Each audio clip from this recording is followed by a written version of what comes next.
안녕하세요 여러분, 도화선입니다. 초기화된 타르코프 즐겁게들 플레이하고 계신가요? 이번 시즌 역대급으로 많은 패치가 이루어져서 많은 분들이 타르코프를 더 즐기고 계신 것 같아 기쁘네요. 여하튼 오늘은 15.0 패치로 추가된 새로운 기능 인계철선에 대하여 자세히 알아보려고 합니다. 인계철선은 타르코프의 생존과 전투에서 큰 변화를 가져올 요소로 기대를 모으고 있으며 플레이어들이 이제 적의 동선을 예측하고 전장을 더욱 전략적으로 활용할 수 있는 새로운 가능성을 얻게 되었습니다.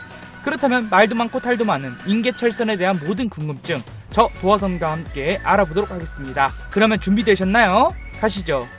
이번에 추가된 인계철선은 타르코프의 최초의 부비 트랩, 즉 함정 장치라고 볼 수 있겠습니다. 생각보다 원시적이며 단순한 장치로 한쪽에 못을 박아 단단히 고정시킨 후 반대편에는 수류탄을 고정시켜 놓아 적이 와이어를 건드리면 수류탄의 안전핀이 제거되어 자동으로 작동해 수류탄이 폭발하는 시스템을 가지고 있습니다. 기본적으로 인계철선은 예거의 2가지 퀘스트를 완료해야 1레벨에 2개씩 구매할 수가 있겠는데요. 이 퀘스트들은 레벨 제한이 없고 특정 지역을 방문하기만 하면 되므로 매우 쉽게 저레벨에 클리어할 수 있겠습니다.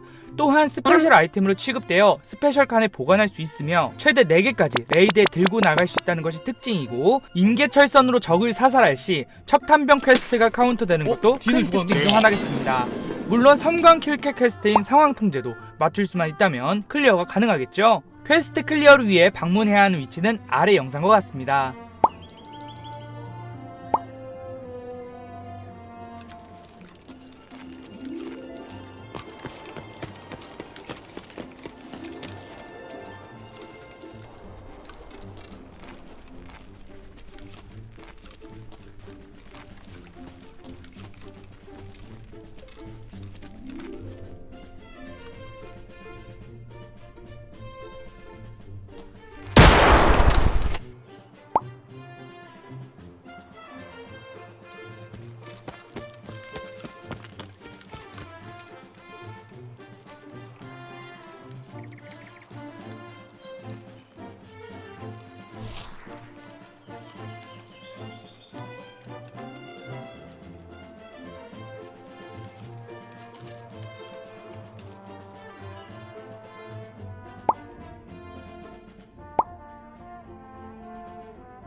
인계철선을 사용하는 방법은 간단한데요. 인벤토리에 인계철선 키트를 소지한 상태에서 수류탄을 들고 무기발사 모드 변경키인 B키를 눌러 인계철선을 장착합니다. 그러면 이렇게 특정 애니메이션 효과와 함께 설치 모드로 전환되는데요. 인계철선은 기본적으로 평평한 표면에 설치할 수 있으며 최소 0.8m에서 최대 3m까지의 와이어 거리를 조절할 수 있겠습니다.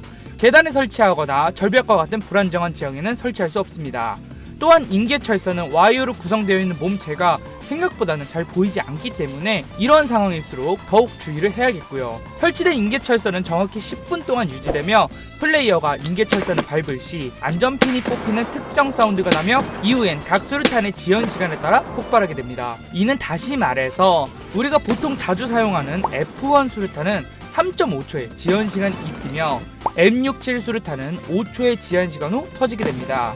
충격 수류탄의 경우에는요 0.3초 이상 채공해야 바로 폭발하는 시스템이기 때문에 기본적으로는 F1 수류탄과 동일하게 3.5초의 지연 시간 후 터지게 되며 일반적인 수류탄보다 폭발 반경이 매우 좁아 인계철선에는 전혀 적합하지 않습니다. 그렇기에 보통은 살상력을 위하여 지연 시간이 짧은 카타브카 VOG 25 수류탄만을 대부분 사용하게 되며 적에게 데미지를 주는 파편 수류탄 외에도 M18 연막 수류탄이나 M7290 섬광 수류탄과 같은 다른 수류탄들도 같이 안전핀이 존재하기에 인계철선에 동일하게 사용할 수가 있겠네요.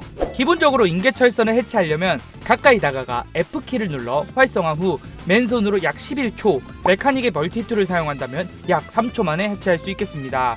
해체 후 사용된 키트는 파괴되지만요, 수류탄은 회수해 다시 재사용이 가능합니다. 다만 우리는 여기서부터 역시 니키타는 니키타구나 라고 할 수 있는 여러가지 나사 빠진 모습을 확인할 수가 있는데, 첫 번째로 우선 인계철선을 해제하기 위해서는 무조건 인계철선을 구성하고 있는 못이나 와이어가 아닌 수류탄 본체에만 가까이 가야 해체가 가능하다는 점에 있겠습니다.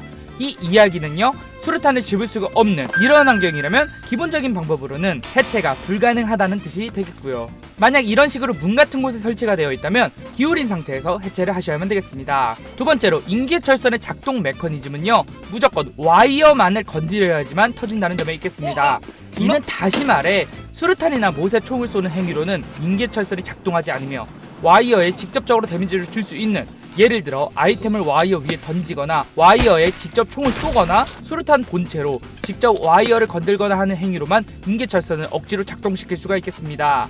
저는 개인적으로는 이 점이 가장 웃기고 어이가 없었는데, 앞서 말씀드린 대로 인계철선의 메커니즘 자체가 무조건 와이어만을 건드려야만 작동하므로 인계철선을 작동시킨다고 해서 일부러 근처에 수류탄을 던진다고 한들 파편이 와이어에 맞지 않으면 인계철선은 작동하지 않았습니다.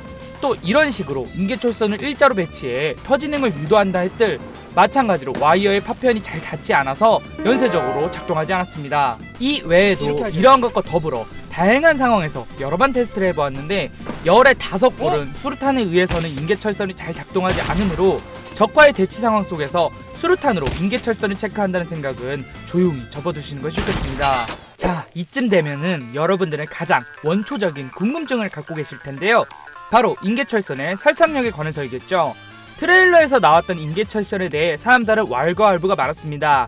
풀숲에 숨기면 길 가다가 걸리면 무조건 죽는 거 아니냐, 이것 때문에 존버 메타가 더 심해지는 거 아니냐, 이제 D2는 아예 못 가겠네? 이런 이야기들로요. 다만 이는 반은 맞고 반은 틀린 이야기입니다. 기본적으로 인계철선은 설치형 함정이며 PMC가 밟을 만한 곳에 설치하는 것이 가장 기본이겠죠. 이러한 까다로운 조건과 더불어 우리는 최대한의 가능성을 높이기 위해 지연 시간이 짧은 수류탄만을 사용하게 되겠죠. 다만 이렇게 하더라도 인계철선 하나만으로는 제대로 된 살상력을 가지지 못한다고 단언코 말씀드릴 수가 있겠습니다. 아무리 지연 시간이 짧은 수류탄을 사용한다고 한들 플레이어가 이를 인지하고 피할 수 있는 상황이라면 어떠한 경우에서라도 피해를 입지 않았습니다. 예를 들어 뛰고 있는 상태에서는 어찌 보면 당연한 결과일 거고요, 걷다가 밟은 후 바로 뛴다든지 어느 정도 과적인 상태에서 바로 뛸 수만 있다면 데미지를 받지 않았으며, 심지어는 밟자마자 뒤를 돌아 뛰어도 아무런 데미지를 받지 않았습니다. 이처럼 플레이어의 스태미나가 있는 한 3.5초의 지연 시간으로는 피하고도 남은 시간이었고, 2초의 지연 시간이라 한들 정신만 똑띠 차리면 여유롭게 피할 수가 있었고요. 심지어 수류탄 중 가장 짧은 1.5초의 지연 시간을 가진 M7290 성강 수류탄마저 스턴 피해를 입지 않았습니다. 따라서 인계철선은요, 살상력보다는 억제력에 더 초점을 맞추어 생각해야 할 것입니다. 인계철선을 적절한 위치에 설치하고 주변 환경을 이용해 적을 함정에 빠뜨린다는 생각으로요.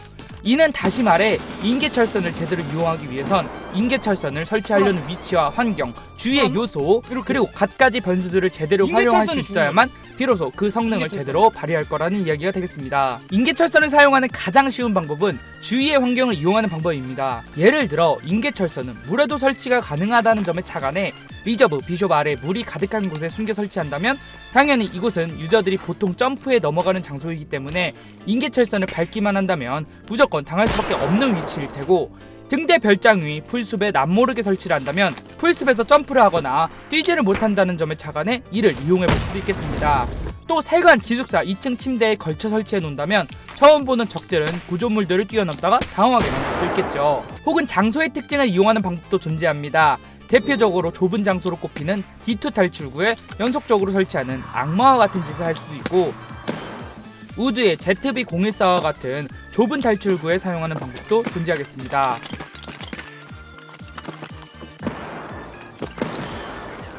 아니면 문을 열 때는 아무 행동을 할 수 없다는 점을 이용하여 열쇠로 잠겨있는, 즉 마크방이나 빨창 사무실 같은 문 앞에 인계철선을 설치해 놓는다면 앞뒤 안 보고 문을 여는 유저들은 그저 속수무책으로 당할 수밖에 없을 거고요.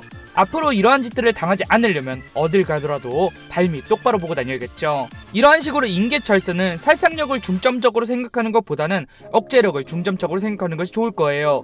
인계철선을 밟게만 할 수 있다면 수류탄 견제와 더불어 적들의 위치를 쉽게 알 수 있을 것이고, 다인큐를 상대하고 있다면 앞선 상대는 피할지 몰라도 바로 뒤따라오는 팀원은 확실하게 잡을 수 있는 가능성이 클 것입니다.